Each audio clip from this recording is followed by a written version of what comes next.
దానికి భగవద్గీత పోతే పెట్టాల్సిన సీడీ కానీ క్యాసెట్ కానీ కాదు, ఉంటే పెట్టాల్సిన, బాగా ఉంటే పెట్టాల్సిన, బాగు చేయడానికి పెట్టాల్సిన పర్సనాలిటీ డెవలప్మెంట్ ఏదైనా ఉంది అంటే మన భారతదేశంలో అత్యంత అద్భుతమైన పర్సనాలిటీ డెవలప్మెంట్ ఈజ్ భగవద్గీత.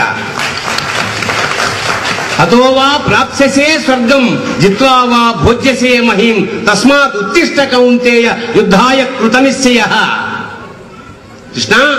కృష్ణుడు చెప్తున్నాడు, అర్జున యుద్ధం చెయ్యి, యుద్ధంలో గెలిస్తే ఈ అఖండ భూమండలాన్ని పాలిస్తావు, లేదు స్వర్గంలో పరిపాలిస్తావు. అంచేత యుద్ధం చేయడం అనేది కర్తవ్యం. కర్మ సిద్ధాంతం అంటే కర్మ సిద్ధాంతం కాదు, కర్మ పనిచేయి, పనిచేస్తే పైకి వస్తావు. నువ్వు చేసే ప్రతి కర్మకి ఒక ఫలితం ఉంటుంది. అంచేత భారతీయతని, భారతీయుల్ని, ముఖ్యంగా యువతని ఇవాళ మోడీ లాంటి వాడికి తారక మంత్రం అది. ఇవాళ మోడీ అవడానికి కారణం భగవద్గీత. ఇవాళ ధైర్యంగా మన మతం గురించి కానీ, మన సంస్కృతి గురించి కానీ, మన హిందూ శబ్దాన్ని ఉచ్చరించడానికి వాళ్ళ ధైర్యం కలిగిందంటే దానికి కారణం మోడీ. ఇవాళ భయంగా మన దేశంలో పుట్టి మనమే ముసుగు కప్పుకుని బొట్టు పెట్టుకుంటే ఏమంటారో, చీర కట్టుకుంటే ఏమంటారో అనే దుస్థితి నుంచి ఇవాళ అంటే మనం బతుకుండగానే స్వేచ్ఛా భారతం వైపు మనం వెళ్తున్నందుకు ఆ దేవుడికి మనం కృతజ్ఞతలు కల్పించుకుంటూ ఆ పార్టీకి కానీ, ఆ వ్యవస్థాపకులకు కానీ మనం సర్వదా కృతజ్ఞతలుగా ఉండాలి. ఇవాళ ఒక భారతీయత ఇవాళ అద్భుతంగా ప్రసరిస్తోంది, ప్రవహిస్తోంది. రేపు యావత్ భూఖండానికి ఒక మార్గదర్శకమైంది భారత జాతి. దానికి మూలమంత్రం భగవద్గీత. అది చచ్చిపోయినప్పుడు పెట్టకండి దయచేసి. దానివల్ల బతుకులు బాగుపడాలి, అది భగవద్గీత.